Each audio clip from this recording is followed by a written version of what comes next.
Good evening. Good evening. Can you say good evening, Ryder? Good evening. My mom, I was trying to go back to sleep. Uh,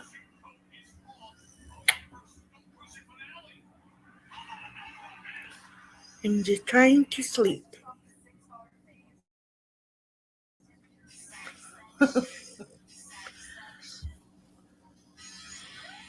You gonna go to sleep like that? He will go to sleep like this.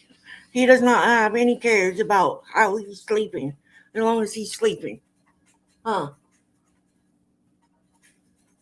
And off he goes to sleep. Hey, Lily. Always the first in the house. My twin sister.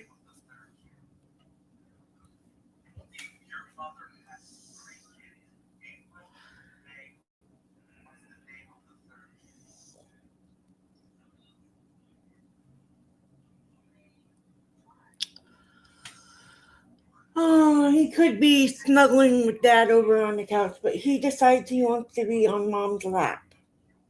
Huh? That's where you're always at, is on mom somewhere. Huh? He uses me for a table, a bed, a chair.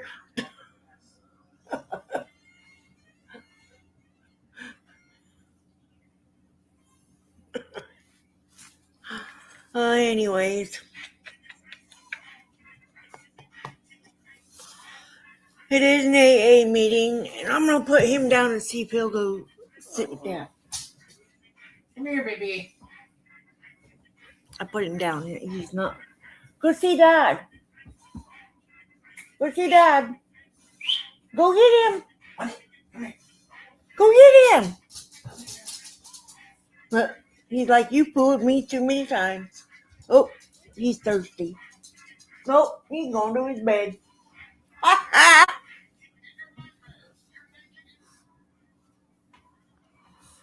Anyways. Hi, Risa. Good to see you. Not very often you catch a live stream.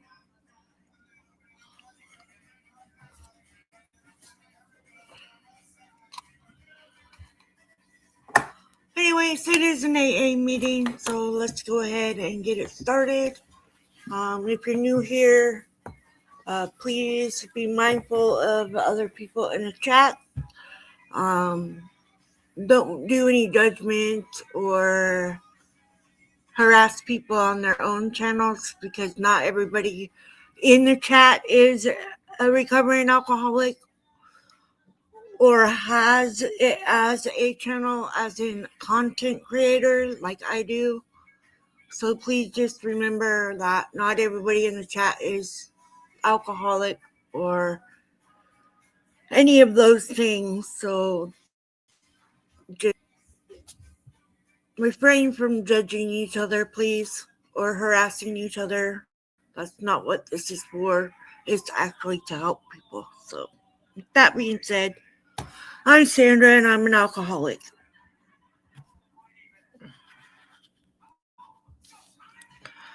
God, grant me the serenity to accept the things I cannot change, the courage to change the things I can, and the wisdom to know the difference. So, Riza, I have no idea where you're from. I just see you in the chats and in the comments and all those that I post and that my friends post. I'm glad you're here. 1. We admitted we were powerless over alcohol, that our lives had become unmanageable. 2. Came to believe that a power greater than ourselves could restore us to sanity. 3. Made a decision to place our will and our lives over the care of God as we understood Him. 4. Made a searching and fearless moral inventory of ourselves. 5. Admitted to God, to ourselves, and to another human being the exact nature of our wrongs. 6. We're entirely ready to have God remove all these defective characters. 7. Humbly ask Him to remove our shortcomings.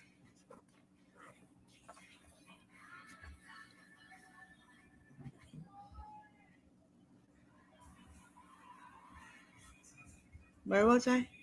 Okay. 8. Made a list of all persons we had harmed and become willing to make amends to them all. 9. Made direct amends to such people wherever possible, except when do so would injure them or others. 10.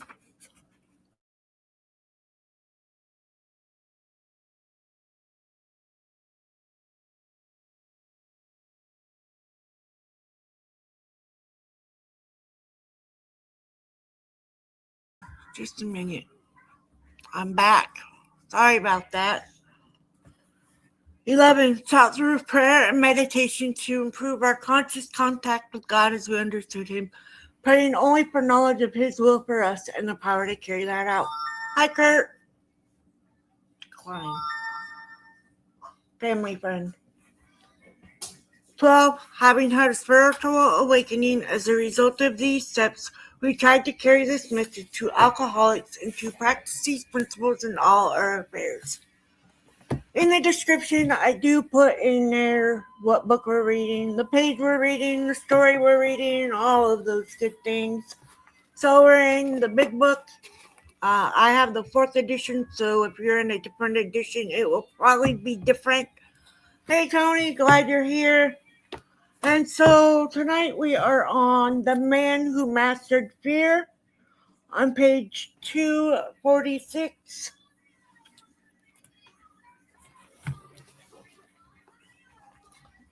So The Man Who Mastered Fear.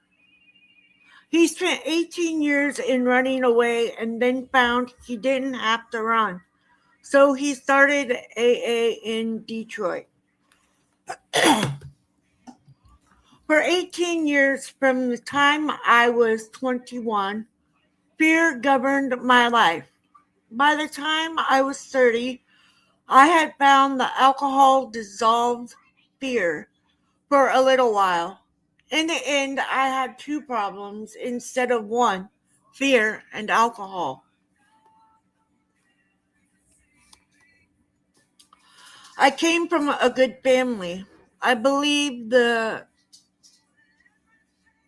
sociologists would call it upper middle class. By the time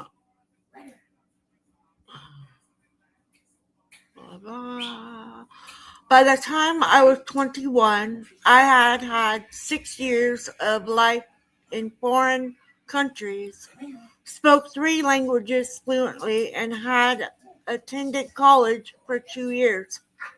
A low ebb in the family fortune necessitated my going to work when I was 20.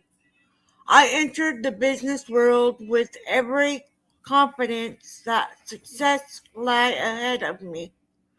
I had been brought up to believe this, and I had shown during my teens considerable enterprise and imagination about earning money. To the best of my recollection, I was completely free from any abnormal fears.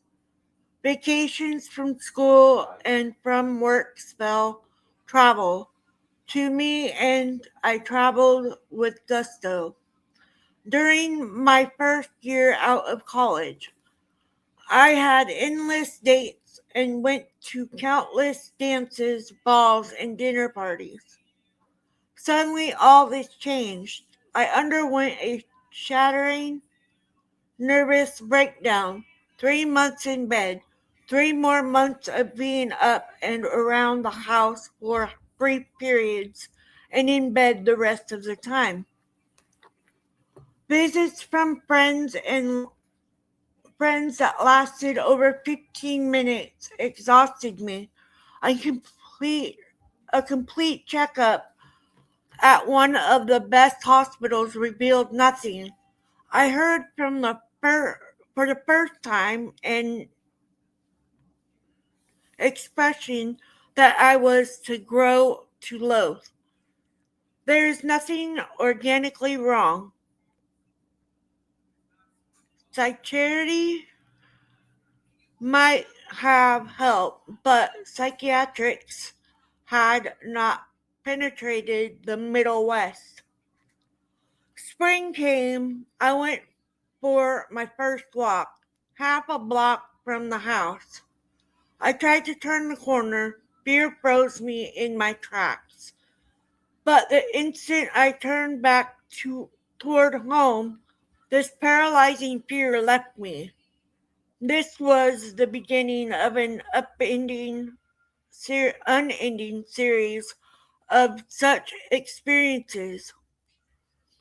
I told our family doctor, an understanding man who gave hours of his time trying to help me, about this experience. He told me that it was imperative that I walk around the entire block, cost me what it might, in mental agony. I carried out his instructions. When I reached a point directly back of our house where I could have cut through a friend's garden, I was almost overpowered by the desire to get home. But I made the whole journey. Probably only a few readers of this story will be able, from personal experience of their own, to understand the exhilaration and sense of accomplishment I felt after finishing this seemingly simple assignment. The details of the long road back to something resembling normal living, the first short streetcar ride, the purchase of a used bike which enabled me to widen the narrow horizon of life, the first trip downtown, I will not dwell on. I got an easy part-time job selling printing for a small neighborhood printer. This widened the scope of my activities.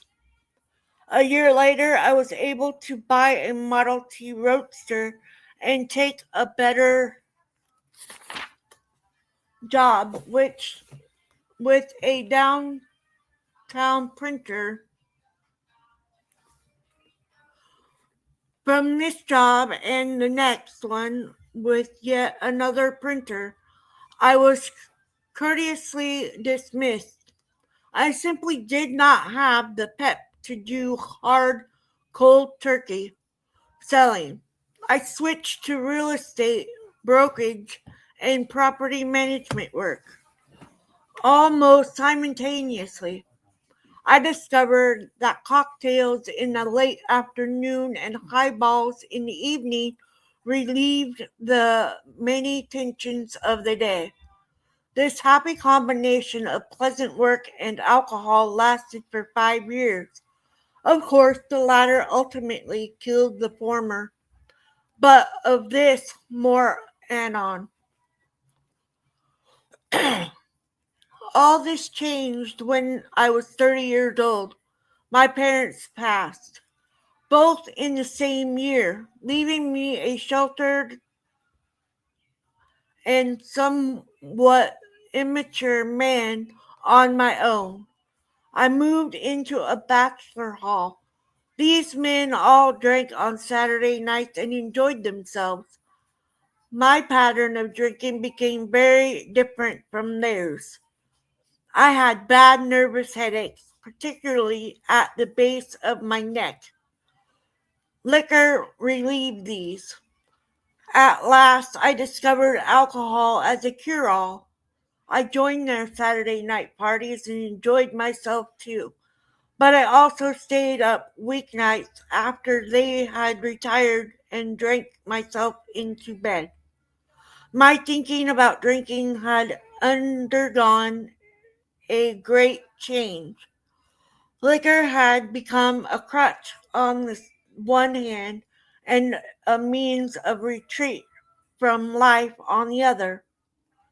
The ensuing 9 years were the depression years, both nationally and personally. With the bravery born of desperation and abetted by alcohol, I married a young and lovely girl. Our marriage lasted 4 years. At least 3 of those 4 years must have been a living hell for my wife because she had to watch the man she loved disintegrate morally, mentally, and physically. The birth of a baby boy did nothing towards staying the downward spiral. When she finally took the baby and left, I locked myself in the house and stayed drunk for a month. The next 2 years were simply long, drawn out process of less and less work and more whiskey. I ended up homeless, jobless, penniless, and rudderless. As the problem guest of a close friend whose family was out of town, haunted me through each day's stupor, and there were 18 or 19 such days in this man's home, was the thought, where do I go when his family comes home? When the day of their return was almost upon me, and suicide was the only answer I had been able to think of.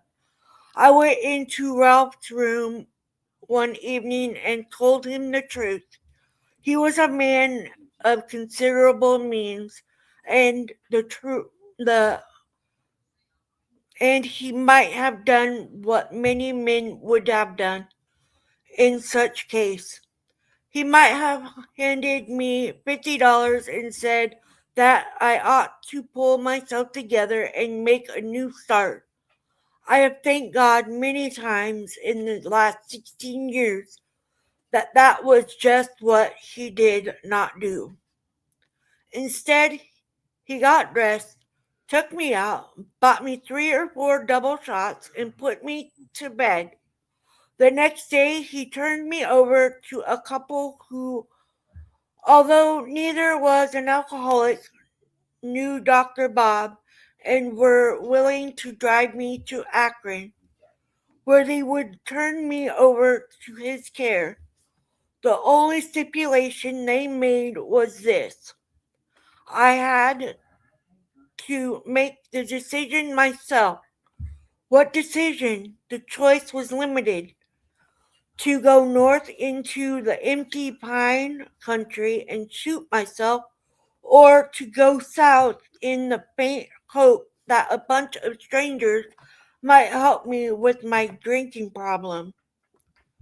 Well, suicide was a last straw matter, and I had not drawn that last straw yet. So I was driven to Akron the very next day by these good Samaritans and turned over to Dr. Bob and the then tiny Akron group.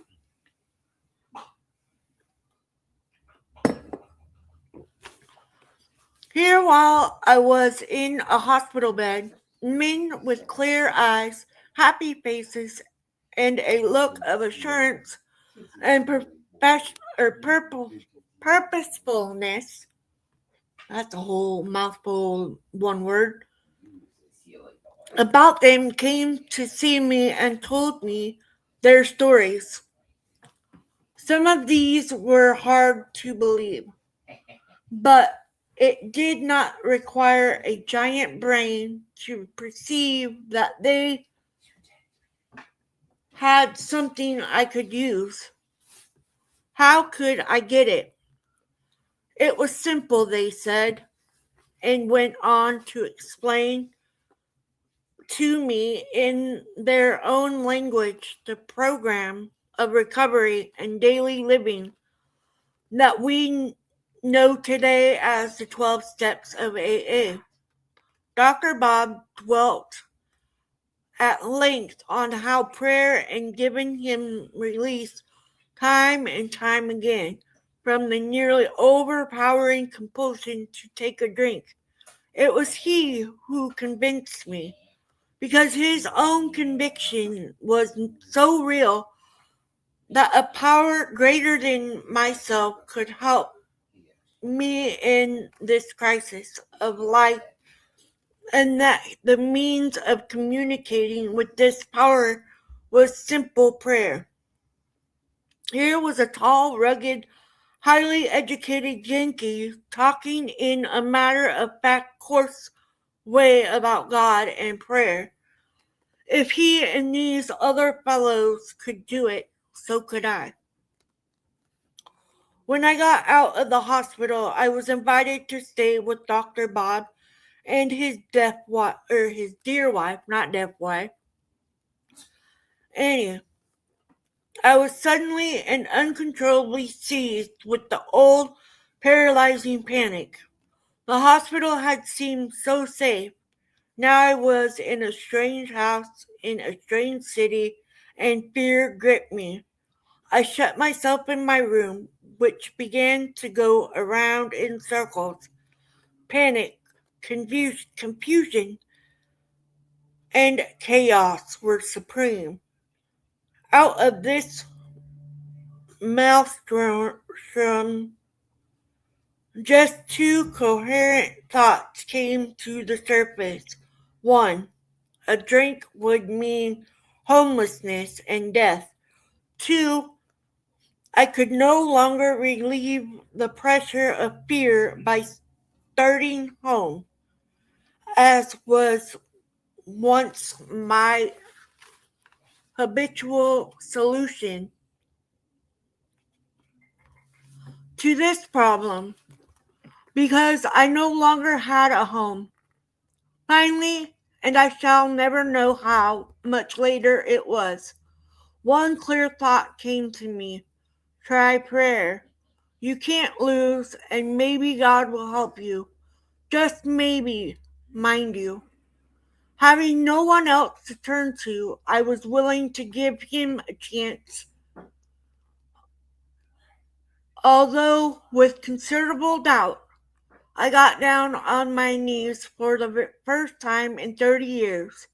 The prayer I said was simple. It went something like this. God, for 18 years I have been unable to handle this problem. Please let me turn it over to you. Immediately, a great feeling of peace descended upon me, intermingled with a feeling of being suffused with a quiet strength. I lay down on the bed and slept like a child. An hour later, I awoke to a new world. Nothing had changed, and yet everything had changed. The scales had dropped from my eyes, and I could see life in its proper perspective. I had tried to be the center of my own little world, whereas God was the center of a vast universe, of which I was perhaps an essential but a very tiny part. It was well over 16 years since I came back to life. I have never had a drink since. This alone is a miracle. It is, however, only the first of a series of miracles that apply to my daily life. The principles embodied in our 12 steps. I would like to sketch for you the highlight of these 16 years of a slow but steady and satisfying upward climb. Poor health and a complete lack of money necessitated my remaining with Dr. Bob and Annie for very close to a year. It would be impossible for me to pass over this year without mentioning my love for and my indebtedness to these two wonderful people who are no longer with us. They made me feel as if I were a part of their family, and so did their children. The example that they and Bill W., whose visit to Akron were fairly frequent, set for me a service to their fellow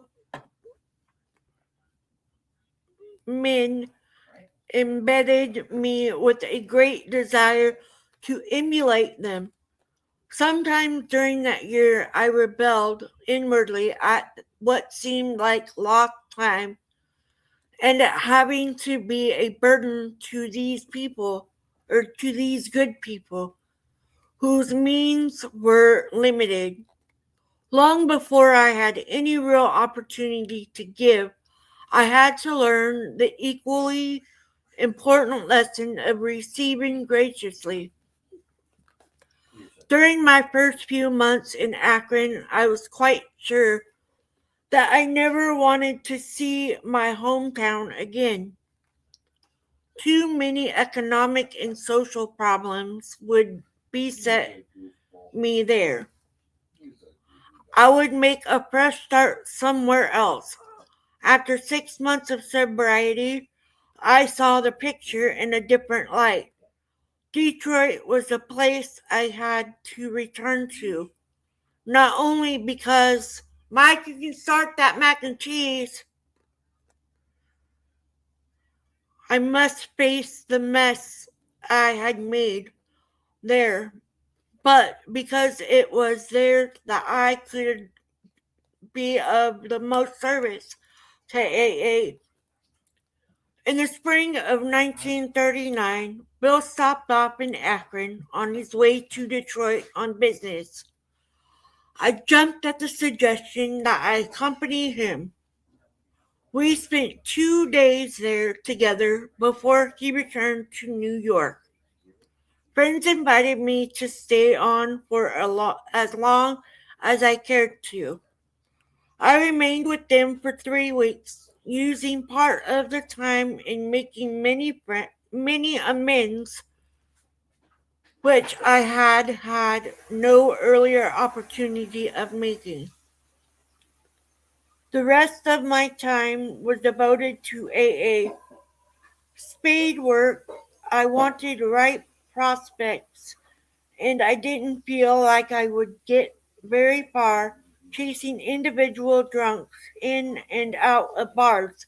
So I spent much of my time calling on the people who I felt would logically come in contact with alcoholic cases: doctors, ministry, lawyers, and the personal men in industry. I also talked AA to every friend who would listen. At lunch, at dinner, on street corners, a doctor tipped me off to my first prospect. I landed him and shipped him by train to Akron with a pint of whiskey in his pocket to keep him from wanting to get off the train in Toledo. Nothing has ever to this day equaled the thrill of that first case.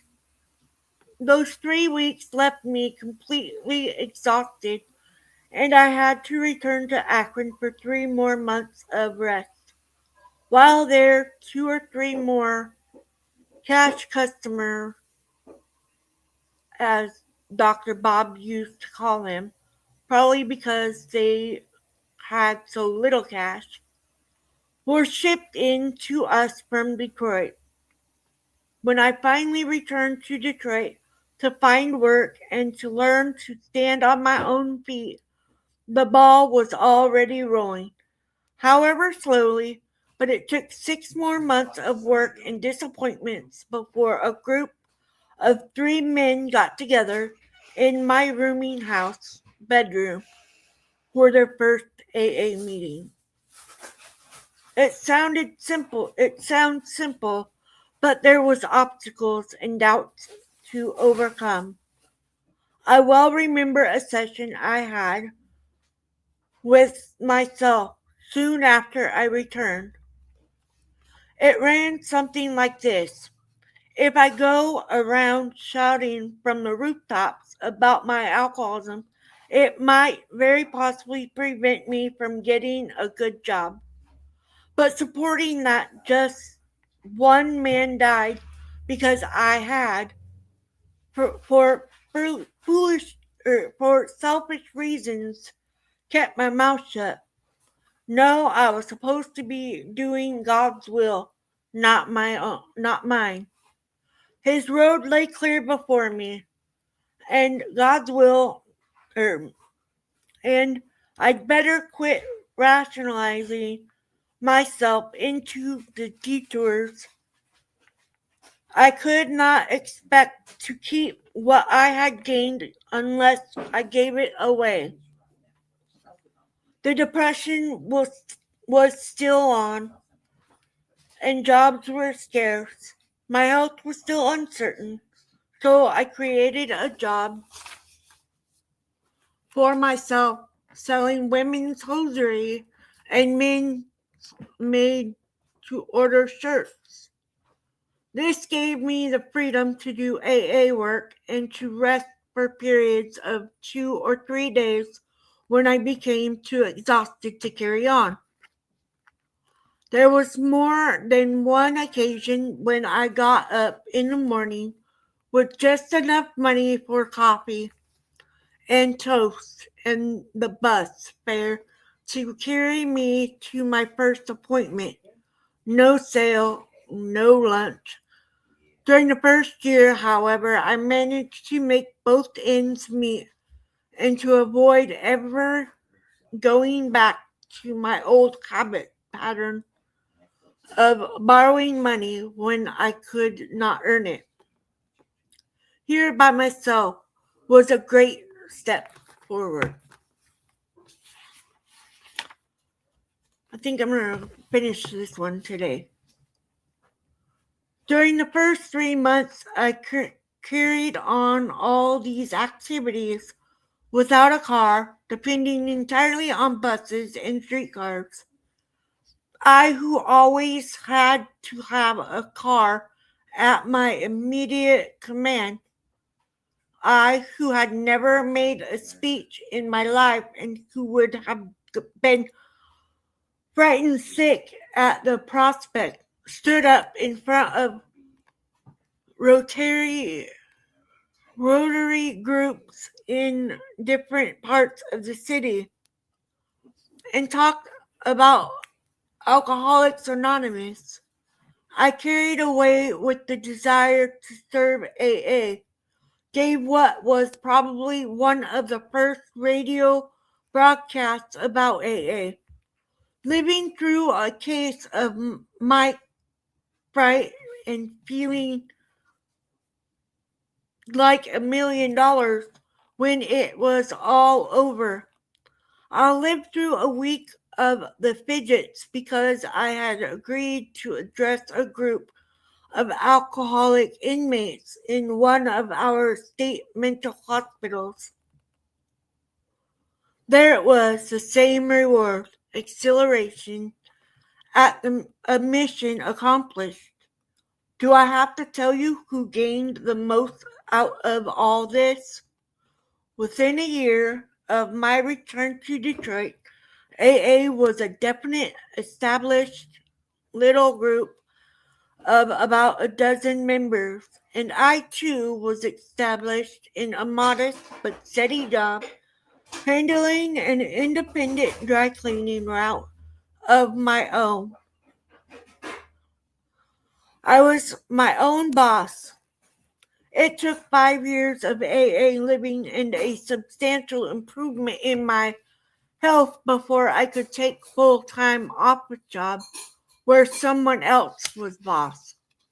This office job brought me face to face with a problem that I had sidestepped all my adult life: lack of training. This time, I did something about it. I enrolled in a correspondence school that taught nothing but accounting with the specialized training and a liberal business education in the school of hard knocks. I was able to set up shop some 2 years later, and as an independent accountant, 7 years of work in this field brought an opportunity to affiliate myself actively with one of my clients, a fellow AA. We complement each other beautifully, as he is a born salesman and my taste is for finance and management. At long last, I am doing the kind of work I have always wanted to do, but never had the patience and emotional stability to train myself for. The AA program showed me the way to come down to earth, start from the bottom, and work up. This represents another great change for me. In the long ago past, I used to start at the top as president or treasurer and end up with the sheriff breathing down my neck. So much for my business life. Obviously, I have overcome fear to a sufficient degree to think in terms one day at a time.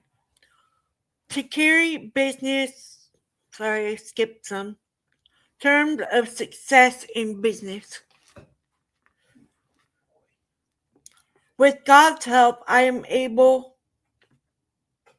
for one day at a time to carry business responsibilities that not many years ago I would not have dreamed of assuming. But what about my social life? What about those fears that once paralyzed me to the point of my becoming a semi-hermit? Was about my fears of travel. It would be wonderful were I able to tell you that my confidence in God and my application,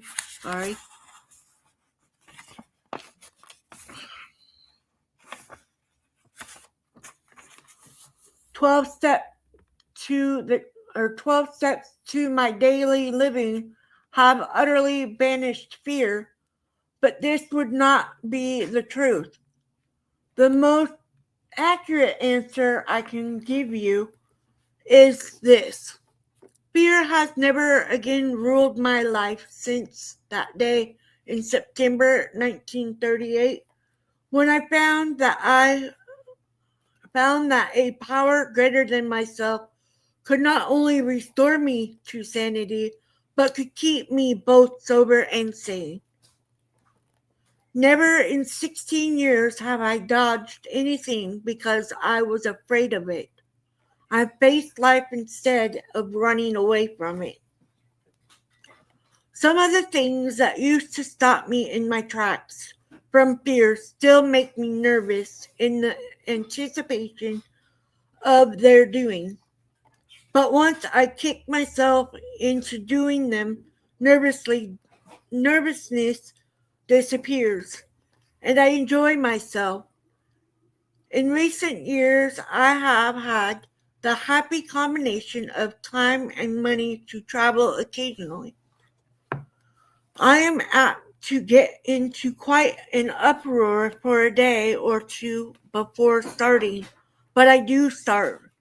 And once I started, I have a swell time.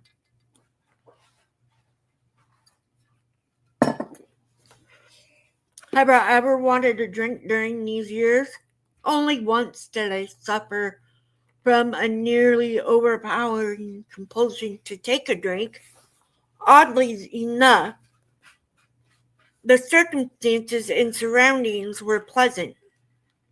I was at a beautifully set dinner table.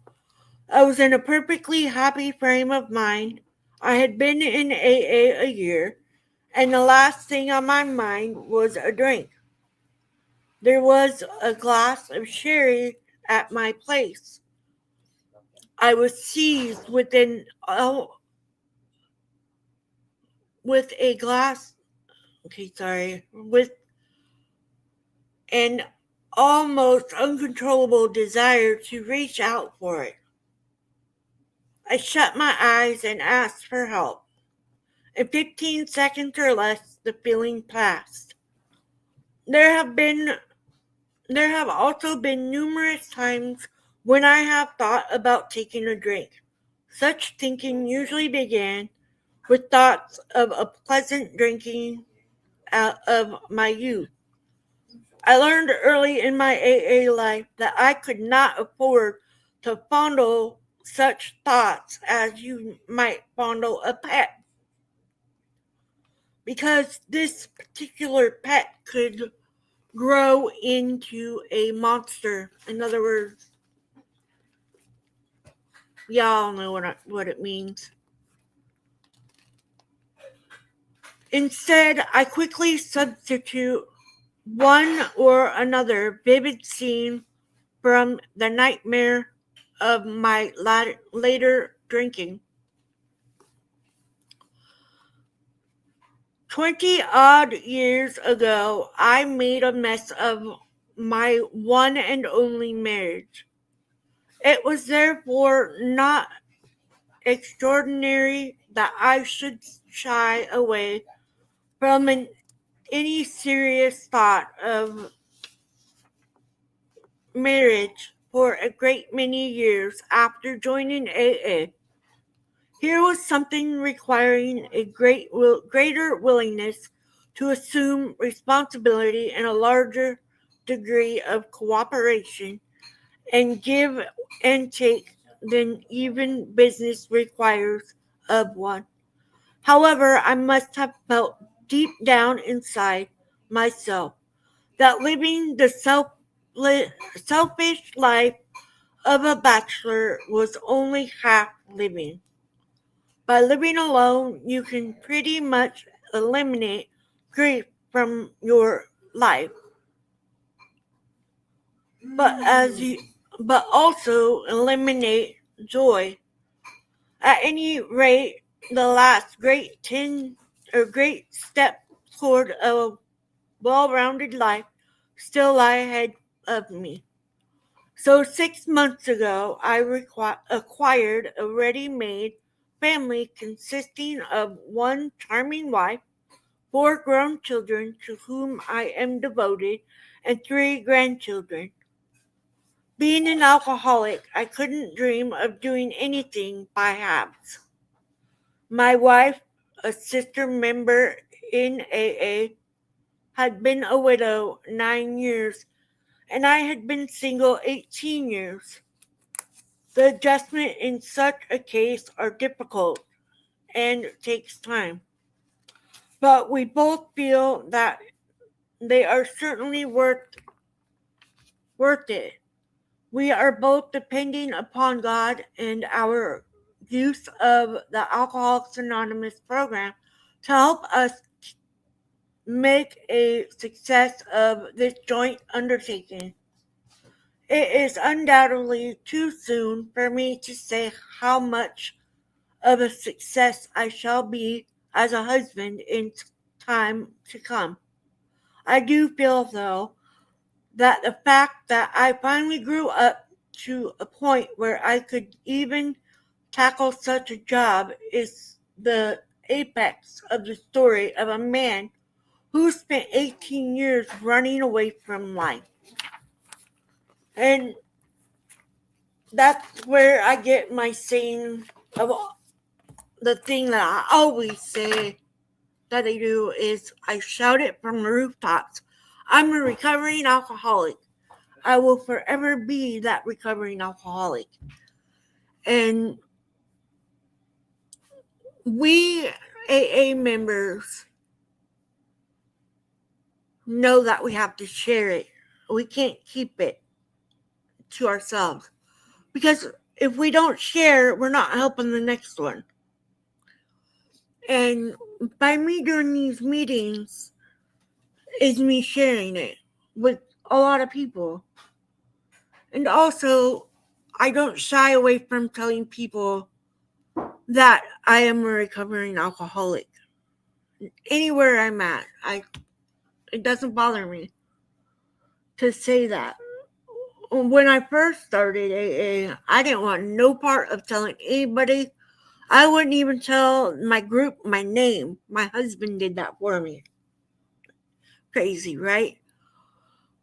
But alcohol for me was the way to get out and be somebody different than who I was supposed to be, if that makes sense. In other words, I was able to be more outgoing, to be different. But when my alcoholism got to where I was hitting the bottom, I was not a nice person. I was about to lose my whole family, my kids included. And this is the first time I quit drinking before I found AA. But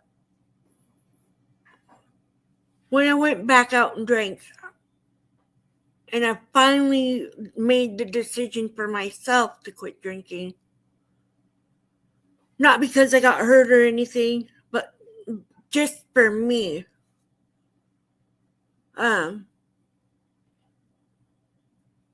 Then I really started thinking about actually how's it going to work and how am I going to not pick up another drink. So for a while, when I first started AA, I blocked out any music that had the name of an alcohol in it or a drink in it. I wouldn't go in the grocery stores down the aisle of alcohol. I wouldn't go into a liquor store, not even to buy cigarettes. But then when I went back out, I had no problem. I was all like, I'll go anywhere. But then when I finally decided to stay sober with the help of AA,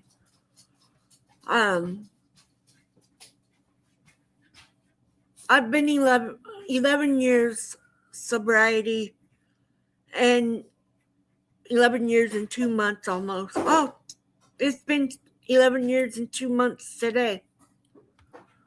But without having AA there to help me guide through, and having my two sponsors that I have one now because Judy passed away 3 years ago. Yeah, it's been 3 years ago, December, this last month. But anyways, so when I found AA and started making the way through my steps, I came to the one that I thought, and I still feel to this day, for me anyways, that it was the hardest one for me. That's step 4.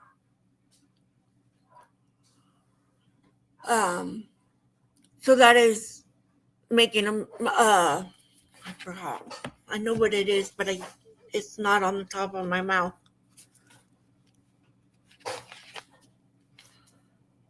Making a searching and fearless moral inventory. That was the hard part for me. Now I found a guy. Well, the guy found me. I don't know how you want to say it. Whatever. He had a brown paper bag, and I know what was in the bag. I mean, duh. I'm a recovering alcoholic with a big AA book.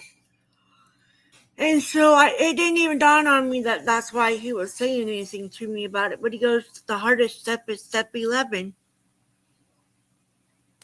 And then I had to read step 11, and it is a hard one.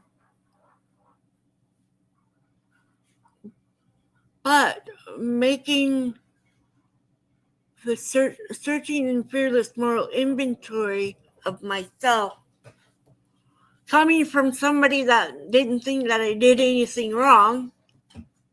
Obviously I had. But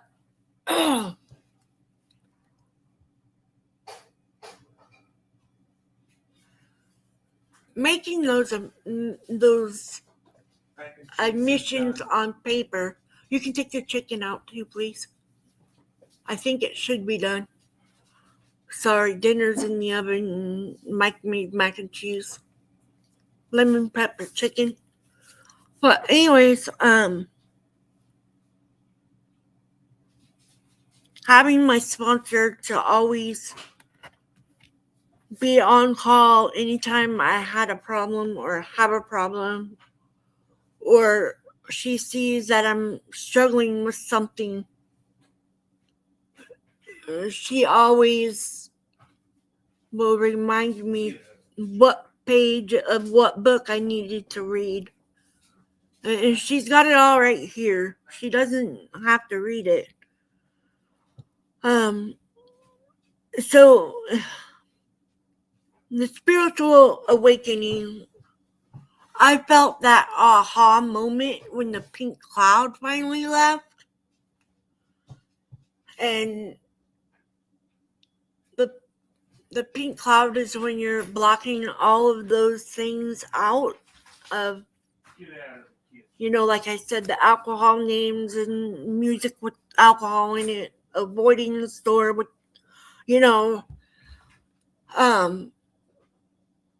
but when I finally got that aha, it was like a relief, a whole weight off my shoulders.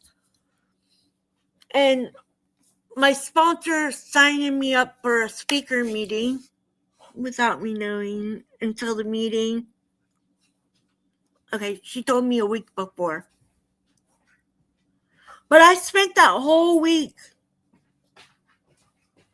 thinking over and over and over and over, oh no, I gotta talk in front of all these people. Oh no, there's gonna be a lot of them because it wasn't my home group. But there was a lot of my home group there. And they were very encouraging. And they rooted for me. And they hadn't heard any of my story, really. And so when I got up there, I was a 10-minute speaker. And my face was all hot. And I'm sure I was like 5 shades of red. But that was because I had never shared my story with anybody. And now I share it openly. I'm not worried about it. If people want to judge me for it, judge me for it. There's addiction, there's alcoholism, there's all kinds of other problems. And so through AA, I also have been able to go almost 2 years without smoking a cigarette. I do get the urge to have a cigarette, but I don't go and smoke one. But y'all, if I'm at work and somebody is standing next to me and they just went on, or we were all on break, I don't go outside for break because I don't want to smell it. But if somebody next to me has smoked a cigarette, let me tell you, I feel ill. That fact has not gone away at all. And the first time I smelled alcohol after I quit drinking, I was just like, oh no, how did I drink that stuff? But sobriety is achievable. And if you're having problems with alcoholism or addiction of any kind, there's help everywhere. Absolutely everywhere. And there are apps that you can download that have the books. You can have them audio read for you, or you can read them yourself. it's up to you. I have the app I have. It tracks the date that I quit drinking, which was November 15th of 2014, and I'm glad I quit and I found AA. I have to thank my dear friend Paul. What a great person he is for telling me about AA and being a good friend to me and seeing that I needed that help. And he knew how to suggest I go. And I'll always be grateful to him for that. And I'm grateful for my sister and everybody who supports me here on YouTube and Facebook in my journey of sobriety. And yeah, it's a long road, a long road, but it's worth it. It's worth every day. It gets easier as you go.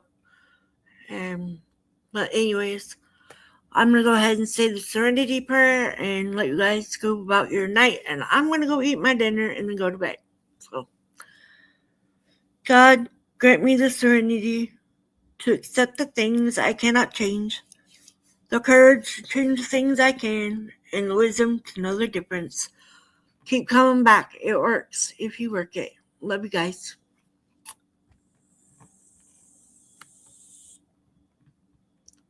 You're welcome, sis.